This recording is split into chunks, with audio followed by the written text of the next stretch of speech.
Hello, welcome to my channel. ನಾನು ಉಮಾ. ಇವತ್ತು ನಿಮ್ಮ ಜೊತೆ ಎಳ್ಳು ಹೋಳಿಗೆ ರೆಸಿಪಿಯನ್ನು ಶೇರ್ ಮಾಡ್ಕೊಳ್ತಾ ಇದ್ದೀನಿ. ಅದಕ್ಕಾಗಿ ನಾನಿಲ್ಲಿ 1/4 ಕಪ್ನಷ್ಟು ಎಳ್ಳನ್ನು ತೊಗೊಂಡಿದ್ದೇನೆ. ಅದಕ್ಕಿಂತ ಮುಂಚೆ ನಾವಿಲ್ಲಿ ಕಣಕವನ್ನು ರೆಡಿ ಮಾಡ್ಕೊಳ್ಳುವ. ಅದಕ್ಕೆ ನಾನಿಲ್ಲಿ ಎಳ್ಳು ತೊಗೊಂಡಿದ್ದ ಕಪ್ನಿಂದನೇ 3/4 ಕಪ್ಪು ಮೈದಾ ಹಿಟ್ಟು ಮತ್ತು 1/4 ಕಪ್ಪು ಚಿರೋಟಿ ರವೆ, ಸ್ವಲ್ಪ ಉಪ್ಪನ್ನು ಸೇರಿಸಿ, ಜೊತೆಗೆ 2ರಿಂದ 3 ಎಣ್ಣೆ ಸೌಟ್ನಿಂದ ಎಣ್ಣೆ ಹಾಕ್ಕೊಂಡಿದ್ದೀನಿ. ಚೂರು ಅರಿಶಿಣವನ್ನು ಹಾಕ್ಕೊಂಡು ಈ ಹಿಟ್ಟನ್ನು ರೆಡಿ ಮಾಡ್ತಾಯಿದ್ದೀನಿ. ಎಣ್ಣೆಯನ್ನು ಹಾಕ್ಕೊಂಡು ಮೊದಲು ಅದನ್ನು ಚೆನ್ನಾಗಿ ಹಿಟ್ಟನ್ನು ಕಲಿಸ್ಬೇಕು. ಅದರ ನಂತರ ಸ್ವಲ್ಪ ಸ್ವಲ್ಪ ನೀರು ಹಾಕಿ ಇದನ್ನು ನಾನು ಸ್ವಲ್ಪ ಗಟ್ಟಿಯಾಗಿಯೇ ಕಲಿಸಿ ಇಟ್ಕೊಂಡಿದ್ದೀನಿ. ಕಣಕವನ್ನು ಮೊದಲು ಗಟ್ಟಿಯಾಗಿ ಕಲಿಸಿ ಇಟ್ಕೊಳ್ಳಿ. ನಂತರ ನೀವು ಹೂರಣದ ಹದ ನೋಡಿಕೊಂಡು ಇದನ್ನು ಒಂದು ಚೂರು ಮೆತ್ತಿಗೆ ಮಾಡ್ಕೊಳ್ಳೋಕ್ಕೆ ಈಸಿ ಆಗುತ್ತೆ. ಇಲ್ಲಿ ನೋಡಿ, ನಾನು ಇಷ್ಟು ಗಟ್ಟಿಯಾಗಿ ಕಲಿಸಿ ಇದನ್ನು ಮುಚ್ಚಿ ಇಡ್ತಾ ಇದ್ದೀನಿ. ಈ ಕಣಕ 2ರಿಂದ 3 ಗಂಟೆ ನೆನೆದರೆ ಹೋಳಿಗೆ ಮಾಡಲಿಕ್ಕೆ ತುಂಬ ಚೆನ್ನಾಗಿ ಆಗುತ್ತೆ. ಇಲ್ಲಿ ನಾನು ಎಳ್ಳನ್ನು ಹುರ್ಕೋತಾ ಇದ್ದೇನೆ. ಅದಕ್ಕೆ ನಾನು 1/4 ಕಪ್ನಷ್ಟು ಎಳ್ಳನ್ನು ತಗೊಂಡು ಹುರಿತಾ ಇದ್ದೇನೆ. ಇದನ್ನು ತುಂಬ ಹುರಿಬೇಡಿ. ಇದು ಒಂದು ಸ್ವಲ್ಪ ಚಟಪಟ ಅಂದ ತಕ್ಷಣ ಹಾಗೆ ಎಳ್ಳು ಒಂದು ಚೂರು ಉಬ್ಬುತ್ತೆ, ಅಷ್ಟಾದರೆ ಸಾಕು. ಅದು ತಣ್ಣಗಾದ ನಂತರ ನಾನೀಗ ಅದನ್ನು ಮಿಕ್ಸರ್ ಜಾರಿಗೆ ಹಾಕ್ಕೊಂಡು ಪುಡಿ ಮಾಡ್ತಾ ಇದ್ದೇನೆ. ಇಲ್ಲಿ ನೋಡಿ, ಈ ರೀತಿ ಪುಡಿ ಮಾಡಿಕೊಂಡು ಈಗಿನ ಒಂದು ಪಾತ್ರೆಗೆ ತೆಕ್ಕೋತಾ ಇದ್ದೇನೆ.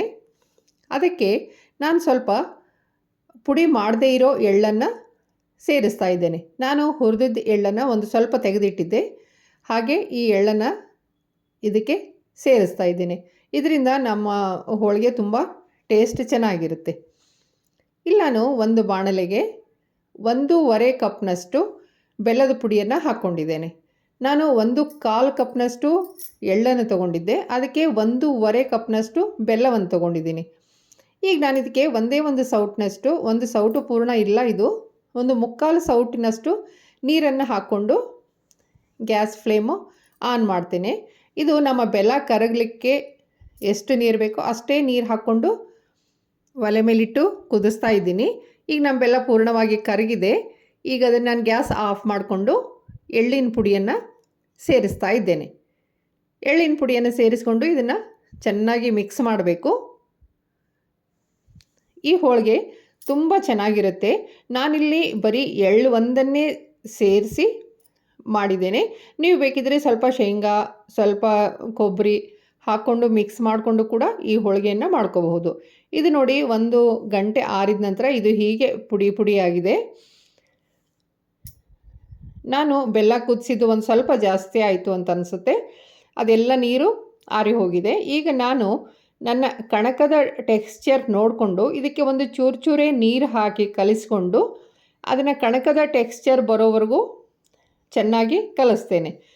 ಜಾಸ್ತಿ ನೀರನ್ನು ಒಂದೇ ಸರಿ ಹಾಕಬೇಡಿ, ಒಂದು ಚೂರು ನೋಡಿಕೊಂಡು ಹಾಕಿ ಅದನ್ನು ನಾನು ಚೆನ್ನಾಗಿ ಕಲಿಸ್ತಾ ಇದ್ದೇನೆ. ನೀವಿಲ್ಲಿ ನಿಮ್ಮ ಕಣಕದ ಟೆಕ್ಸ್ಚರನ್ನು ಚೆಕ್ ಮಾಡಿಕೊಂಡು ಅದೇ ಸೇಮ್ ಟೆಕ್ಸ್ಚರ್ಗೆ ಇದು ಹೂರಣದ ಟೆಕ್ಸ್ಚರು ಬರೋ ರೀತಿಯಲ್ಲಿ ನೀರು ಹಾಕ್ಕೊಂಡು ಮಿಕ್ಸ್ ಮಾಡ್ಕೊಳ್ಳಿ. ಒಂದೇ ಸರಿ ಜಾಸ್ತಿ ನೀರನ್ನು ಹಾಕಬೇಡಿ. ಇಲ್ಲಿ ನೋಡಿ, ಇಲ್ಲಿ ನನ್ನ ಕಣಕದ ಹಿಟ್ಟು ತುಂಬ ಗಟ್ಟಿಯಾಗೇ ಇದೆ. ಹೀಗಾಗಿ ನಾನು ಅದೇ ಹದಕ್ಕೆ ಈ ಹೂರಣವನ್ನು ರೆಡಿ ಮಾಡ್ಕೊಳ್ತೇನೆ. ಇದನ್ನು ಒಂದು ಸ್ವಲ್ಪ ಕೈಯಿಂದ ಚೆನ್ನಾಗಿ ಕಲಸಿದರೆ ಅದು ಒಂದು ಸ್ವಲ್ಪ ಎಲ್ಲಾದರೂ ಗಂಟಿದ್ರೂ ಕೂಡ ಸರಿ ಹೋಗುತ್ತೆ. ಈಗ ನಾನು ಚೆನ್ನಾಗಿ ಕಲಿಸ್ಕೊಂಡು ಈಗ ಅದರ ಉಂಡೆ ಮಾಡಿಕೊಂಡು ಇಟ್ಕೋತಾ ಇದ್ದೇನೆ. ಈಗ ಇಲ್ಲಿ ನಮ್ಮ ಕಣಕದ ಉಂಡೆಯನ್ನು ನಾನು ರೆಡಿ ಮಾಡಿ ಇಟ್ಕೊಂಡಿದ್ದೇನೆ. ಹಚ್ಚಲಿಕ್ಕೆ ಅಕ್ಕಿ ಹಿಟ್ಟನ್ನು ತೊಗೊಂಡಿದ್ದೇನೆ. ಈ ನೋಡಿ, ಇದು ಹೂರಣದ ಉಂಡೆಗಳು. ಇಷ್ಟೆಲ್ಲ ನಾನು ರೆಡಿ ಮಾಡಿ ಇಟ್ಕೊಂಡು ಈಗ ಹೋಳಿಗೆಗಳನ್ನು ಮಾಡ್ತೇನೆ. ಇವುಗಳನ್ನೆಲ್ಲ ಮುಚ್ಚಿಡಬೇಕಾಗುತ್ತೆ, ಇಲ್ಲದಿದ್ದರೆ ಅದು ಗಾಳಿಗೆ ಒಣಗಿ ಹೋಗುತ್ತೆ, ಮಾಡಲಿಕ್ಕೆ ಸರಿ ಹೋಗೋದಿಲ್ಲ.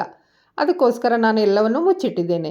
ಈಗ ನಾನು ಹೋಳಿಗೆಯನ್ನು ಮಾಡ್ತಾ ಇದ್ದೇನೆ. ಇಲ್ಲಿ ನೋಡಿ, ಒಂದು ಕಣಕದ ಉಂಡೆಯನ್ನು ತಗೊಂಡು ಅದನ್ನು ಅಗಲ ಮಾಡಿ ಅದರಲ್ಲಿ ಈ ಹೂರಣದ ಉಂಡೆಯನ್ನು ಇಟ್ಟು ನಾನು ತುಂಬ್ತಾ ಇದ್ದೇನೆ.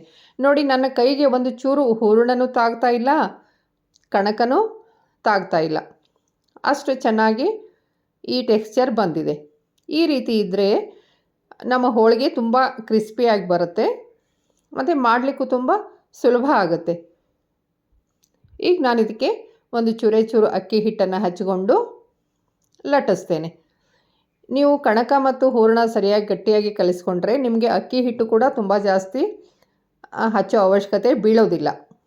ಈಗ ಹೋಳಿಗೆಯನ್ನು ನಾನು ನಿಧಾನಕ್ಕೆ ಲಟ್ಟಿಸ್ಕೋತಾ ಇದ್ದೇನೆ. ಈ ಹೋಳಿಗೆಯನ್ನು ನಿಮ್ಮದು ಈ ಟೆಕ್ಸ್ಚರಲ್ಲಿ ನೀವು ಮಾಡಿಕೊಂಡ್ರೆ ನೀವು 15ರಿಂದ 20 ದಿನ ಬೇಕಿದ್ದರೂ ಸ್ಟೋರ್ ಮಾಡಬಹುದು.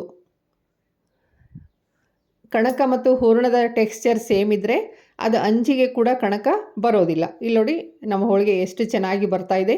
ನೀವು ಎಷ್ಟು ತೆಳು ಬೇಕೋ ಅಷ್ಟು ತೆಳು ಕೂಡ ಇದನ್ನು ಲಟ್ಟಿಸ್ಕೋಬಹುದು. ನಾನು ಜಾಸ್ತಿ ಅಕ್ಕಿ ಹಿಟ್ಟನ್ನು ಕೂಡ ಹಚ್ಕೊಂಡಿಲ್ಲ, ನೋಡ್ತಿರಬಹುದು ನೀವು. ಈ ಸಂಕ್ರಾಂತಿಗೆ ಈ ರೆಸಿಪಿಯನ್ನು ಖಂಡಿತವಾಗ್ಲೂ ಟ್ರೈ ಮಾಡಿ, ತುಂಬ ಚೆನ್ನಾಗಿ ಬರುತ್ತೆ. ನೀವು ಎಳ್ಳನ್ನು ಎಷ್ಟು ತಗೊಂಡಿರ್ತೀರೋ ಅದೇ ಪ್ರಮಾಣದಲ್ಲಿ 3/4 ಭಾಗ ಮೈದಾ ಹಿಟ್ಟು ಮತ್ತು 1/4 ಭಾಗ ಚಿರೋಟಿ ರವೆಯನ್ನು ತಗೊಳ್ಳಿ. ಆಗ ನಿಮಗೆ ಕಣಕ ಮತ್ತು ಹೂರಣ ಸರಿಯಾಗುತ್ತೆ. ಇಲ್ಲಿ ನೋಡಿ ಎಷ್ಟು ತೆಳು ಬಂದಿದೆ ಅಂತ ನಾನು ನಿಮಗೆ ತೋರಿಸ್ತಾ ಇದ್ದೇನೆ. ಈಗ ನಾನಿದನ್ನು ಬೇಯಿಸ್ಕೋತೇನೆ.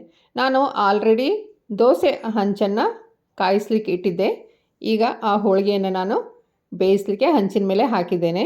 ನೀವು ಸ್ಟಾರ್ಟಿಂಗಲ್ಲಿ ಒಂದು ಸ್ವಲ್ಪ ಫುಲ್ ಫ್ಲೇಮ್ ಇಟ್ಕೊಂಡು ಚೆನ್ನಾಗಿ ಕಾಯಿಸಿ ನಂತರ ಅದನ್ನು ಮೀಡಿಯಮ್ ಫ್ಲೇಮಲ್ಲೇ ಇಟ್ಕೊಂಡು ಎಲ್ಲ ಹೋಳಿಗೆಗಳನ್ನು ಅದೇ ಫ್ಲೇಮಲ್ಲೇ ಚೆನ್ನಾಗಿ ಹುರಿಬಹುದು. ಇದನ್ನು ನೀವು ಹಂಚಿನ ಮೇಲೆ ಸಮಾಧಾನವಾಗಿ ಹುರಿದ್ರೆ ಅದು ತುಂಬ ಕ್ರಿಸ್ಪಿಯಾಗಿ ಬರುತ್ತೆ.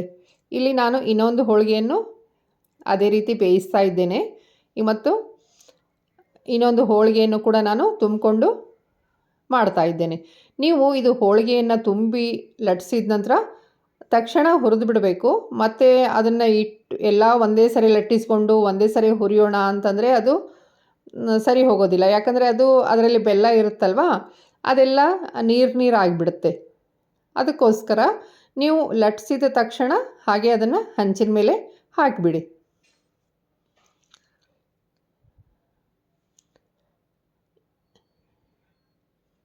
ಈ ಹೋಳಿಗೆ ಮಾಡೋದು ತುಂಬ ಸುಲಭ.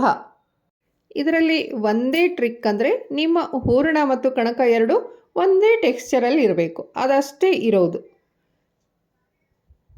ಎರಡನ್ನೂ ನೀವು ಮೊದಲು ಗಟ್ಟಿಯಾಗಿ ಮಾಡಿಕೊಂಡು ನಂತರ ನೋಡಿಕೊಂಡು ಒಂದು ಚೂರು ನೀರು ಸೇರಿಸ್ಕೊಂಡು ಎರಡನ್ನೂ ಒಂದೇ ಹದಕ್ಕೆ ಮಾಡ್ಕೊಳ್ಳೋದು ತುಂಬ ಈಸಿಯಾಗಿರುತ್ತೆ. ಇಲ್ಲಿ ನೋಡಿ ನಾನು ಇನ್ನೊಂದು ಹೋಳಿಗೆಯನ್ನು ಕೂಡ ಹಾಗೆ ಬೇಯಿಸ್ತಾ ಇದ್ದೀನಿ. ಹಂಚಿನ ಮೇಲೆ ಒಂದು ಚೂರು ಏನಾದರೂ ಅಕ್ಕಿ ಹಿಟ್ಟಿದ್ರೆ ಅದು ಹೊತ್ತುತ್ತೆ ಅಂತ ಹೇಳಿ ಅದನ್ನು ಒಂದು ಸ್ವಲ್ಪ ಅರಿವೆಯಿಂದ ಒರೆಸ್ಕೊಂಡು ಮತ್ತು ನಾನು ಹೋಳಿಗೆಯನ್ನು ಹಾಕಿ ಬೇಯಿಸ್ತಾ ಇದ್ದೇನೆ. ಈ ಹೋಳಿಗೆ ಕ್ರಿಸ್ಪಿಯಾಗಿ ಬರಬೇಕು ಅಂದರೆ ಇದನ್ನು ನೀವು ನಿಧಾನಕ್ಕೆ ಗ್ಯಾಸ್ ಒಂದು ಸ್ವಲ್ಪ ಮೀಡಿಯಮ್ ಫ್ಲೇಮಲ್ಲಿ ಇಟ್ಕೊಂಡು ಹುರಿಬೇಕಾಗುತ್ತೆ. ಇಲ್ಲಿ ನೋಡಿ ನಾನು ಸ್ವಲ್ಪ ಚಿಕ್ಕ ಸೈಜ್ ಹೋಳಿಗೆಗಳನ್ನು ಮಾಡಿ ಅದನ್ನು ಒಂದೇ ಸರಿ 3 ಹೋಳಿಗೆಗಳನ್ನು ಹಾಕಿ ನಾನು ಬೇಯಿಸಿದ್ದೇನೆ. ಇದು ನೋಡಿ ನಾನು ಮಾಡಿರೋ ಹೋಳಿಗೆಗಳು ಎಷ್ಟು ಕ್ರಿಸ್ಪಿಯಾಗಿ ಬಂದಿದ್ದಾವೆ ಅಂತ ನೀವು ನೋಡ್ತಿರಬಹುದು. ಇದನ್ನು ನೀವು ಒಂದು ಸ್ವಲ್ಪ ಗಾಳಿಗೆ ಆರಲಿಕ್ಕೆ ಇಡಬೇಕು. ಇದು ನೋಡಿ ಎಷ್ಟು ಕ್ರಿಸ್ಪಿಯಾಗಿ ಬಂದಿದೆ ಅಂತ ತೋರಿಸ್ತಾ ಇದ್ದೇನೆ. Thank you.